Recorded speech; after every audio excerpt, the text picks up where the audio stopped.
Hi, boys and girls. We're back. And yeah, so this is, if you were watching the video from earlier, you could see that there was a huge. If you're new to gamma exposure or trading with this kind of thing, just know it's all theory. Okay, so this is not financial advice. However, what has been working lately, and this doesn't mean it's always going to work and it might switch on us here, but what has been working lately is to find the largest node. Now, this chart is available in the Investors Haven Discord. I'll leave a link in the description.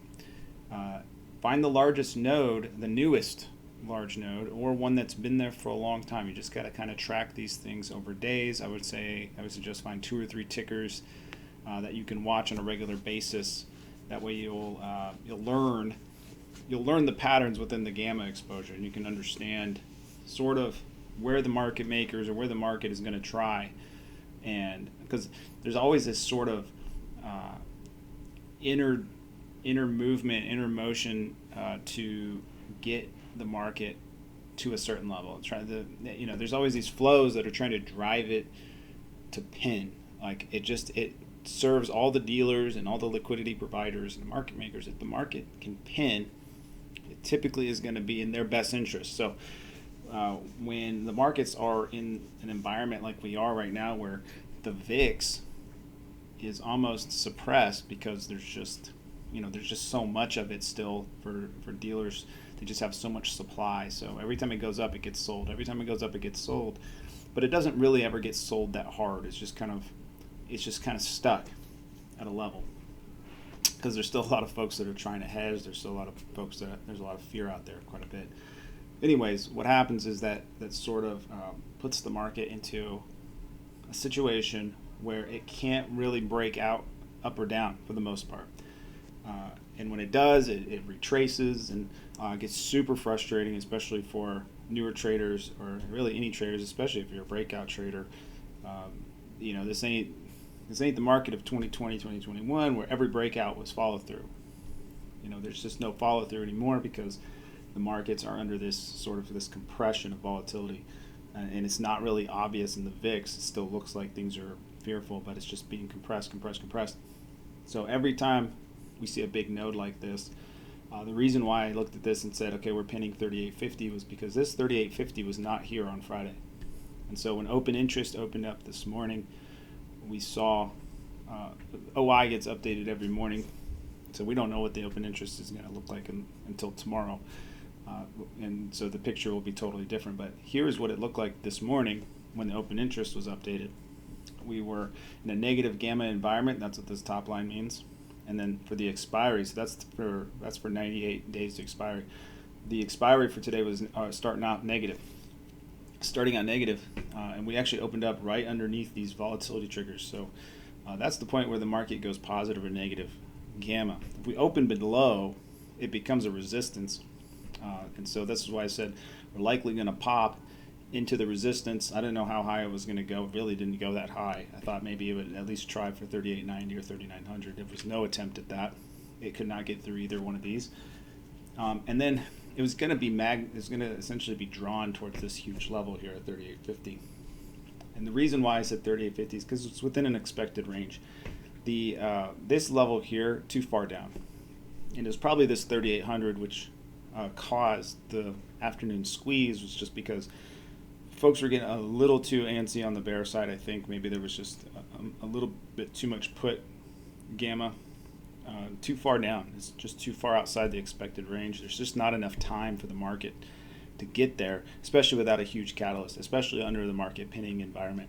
So if we're in pin, like what I like to call pin theory, we're in this market where we're every day they're just trying to pin it and just screw over as many people as possible. Just assume they're going to do the most annoying thing possible and pin it to 3850, because that's most likely what's going to happen in this environment. So 3850, I just looked at it. I said we're pinning 3850. There's no doubt in my mind.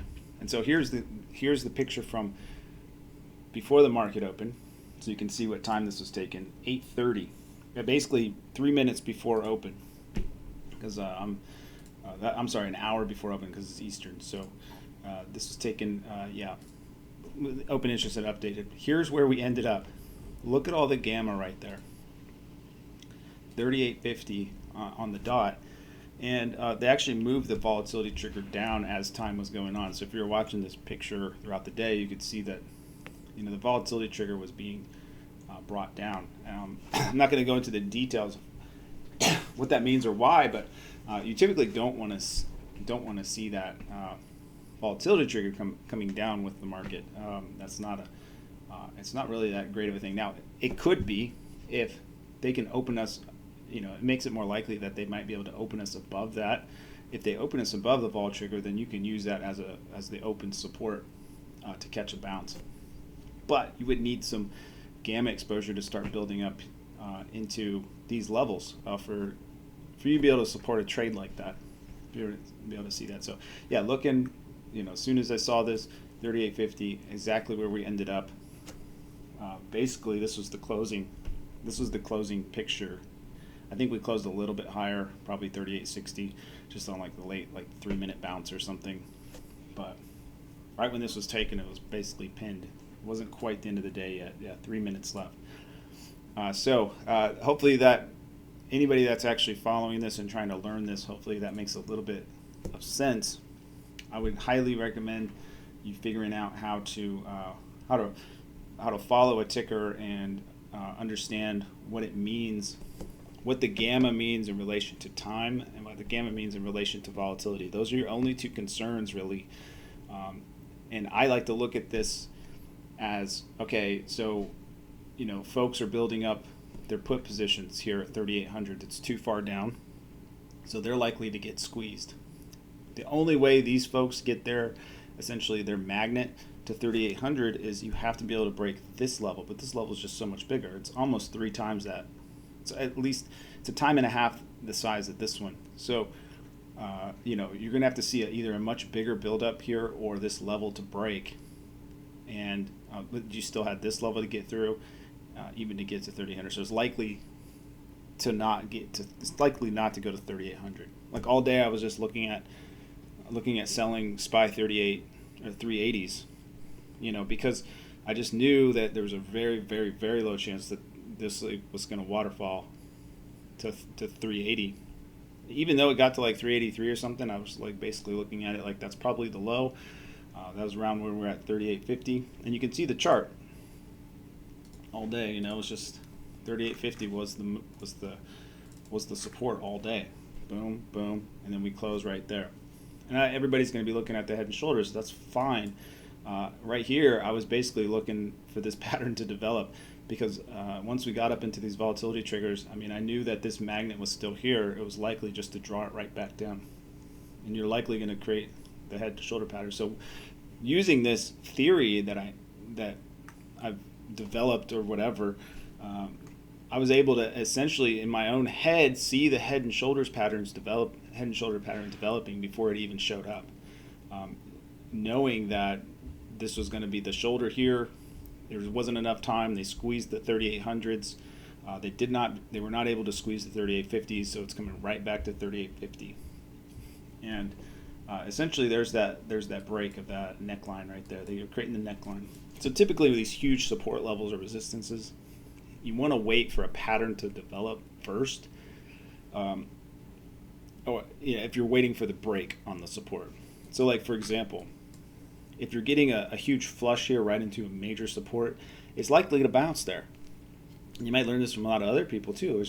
There's just not enough sellers here already to take it from 84 to basically 34 points, within just a few minutes, just within an hour, to break a major support level like that. If it were able to do that, then we're going much, much lower. But it's very unlikely for that to happen. And so what happens is they grind all the options all day long. Right, they squeeze the 3800s and all that other gamma that was underneath there. All this stuff got squeezed, so they squeeze those, and then that 3850 acts as the pin. So, yeah, hopefully this helps you guys. I don't know if it does or not, but I hope you guys are making good trades, and you're able to understand this a little bit better. And we'll see you next time.